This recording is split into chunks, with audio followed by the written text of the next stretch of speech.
एक तरफ आप बोलते हैं जनता का भरोसा बढ़ रहा है, दूसरी तरफ लोकसभा में एक भी सीट नहीं मिली। मैं जानता हूं आप विधानसभा का एग्जाम्पल देंगे, पंजाब की अगर बात करें वहां तो आपकी सरकार है, वहां पर भी कोई बहुत अमेजिंग परफॉर्मेंस नहीं है। आप कह सकते हैं कि लोकसभा में हमारा परफॉर्मेंस बेटर है, लेकिन दोनों राज्यों की अगर बात की जाए तो जनता का जो फेथ है वो लोकसभा में आपके ऊपर नहीं दिखाई देता। ये एक पैटर्न है 2014 से चला। क्या वजह है मनीष जी इसकी?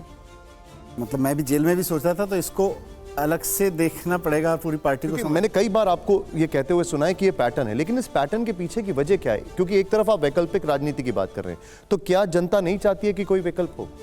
लोकसभा में जनता ने हमको विकल्प के रूप में स्वीकार नहीं किया, ये भी एक सच्चाई है। क्यों नहीं कर रही है ये हमको, और हर बार हर चुनाव में हमें स्टडी करने की जरूरत है। लेकिन वही जनता जब 6 महीने बाद विधानसभा का चुनाव होता है तो किसी और को उस विकल्प के रूप में नहीं स्वीकार करते, ये भी सच है। तो लोकसभा में हम दिल्ली में क्यों परफॉर्म नहीं कर पा रहे हैं जबकि पंजाब में कर पा रहे हैं, ये सारी चीजें निश्चित रूप से एक पार्टी के लिए आप अंदर झांकने की भी जरूरत है। थोड़ा सा आगे एक पंजाब का डेटा मुझे बताया जा रहा है यहाँ पर, पंजाब में सरकार फिर क्यों चूक गई आम आदमी पार्टी की।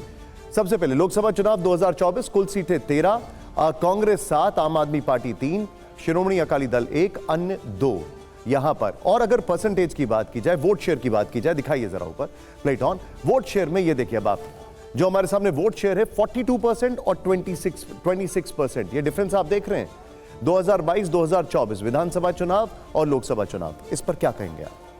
देखिए, विधानसभा में चाहे वो पंजाब हो या दिल्ली हो, हमारे काम की वजह से, जनता के बीच कनेक्ट की वजह से, विधानसभा में पंजाब की जनता, दिल्ली की जनता हमें एक सॉलिड साथी के रूप में चुन रही है, ये आप बता रहे हैं। इसमें लोकसभा चुनाव में कहीं ना कहीं हमारी किसी रणनीति में कहीं कोई कमी होगी, या उस पैटर्न में, क्योंकि लगातार 3 बार दिल्ली में देख रहे हैं हम, उस पैटर्न में कहीं कोई हमसे समझने में चूक हो रही होगी, जो निश्चित रूप से अगले लोकसभा चुनाव से, जब भी लोकसभा चुनाव में जाएंगे उससे पहले हम इसको और नए सिरे से। कांग्रेस के साथ अलायंस का इन टर्म्स ऑफ नंबर्स जो आपका एक्सपीरियंस है वो बड़ा मिक्स है, टू बी वेरी ऑनेस्ट वो बड़ा कंफ्यूजिंग भी है। क्या आपको विधानसभा में ये आपको अलायंस होता दिखाई देता है? दिल्ली में बहुत हर चुनाव में, हर चुनाव की अपनी परिस्थितियां होती हैं और हर चुनाव की अपनी ज़रूरतें होती हैं। लोकसभा चुनाव की उस वक्त पूरे देश में एक ज़रूरत बनी हुई थी कि भाई किसी भी तरह से इन संविधान खत्म करने वाली ताकतों को, लोकतंत्र खत्म करने वाली ताकतों को रोकना पड़ेगा, उसको कमज़ोर करने वाली ताकतों को, अहंकार को रोकना पड़ेगा। हमें नंबर नहीं मिले दिल्ली में, पंजाब में हमें मिले, पर पूरे देश के क्रम में देखें तो ये एक बड़ा यूनाइटेड फोर्स बनी, यूनाइटेड वॉइस बनी, और हमें कहीं से उसमें रिग्रेट नहीं है कि हम उसका हिस्सा बने। हो सकता है कहीं 1%, कहीं आधा % किसी दूसरे राज्य में हमारे भी साथ आने से फर्क पड़ा होगा, और हम नहीं आए होते तो हो सकता है नहीं पड़ा होता। अब इस मंच से आप क्या जनता को ये बता सकते हैं कि दिल्ली की जो शराब नीति थी उसमें क्या वाकई कोई चूक हुई है या नहीं?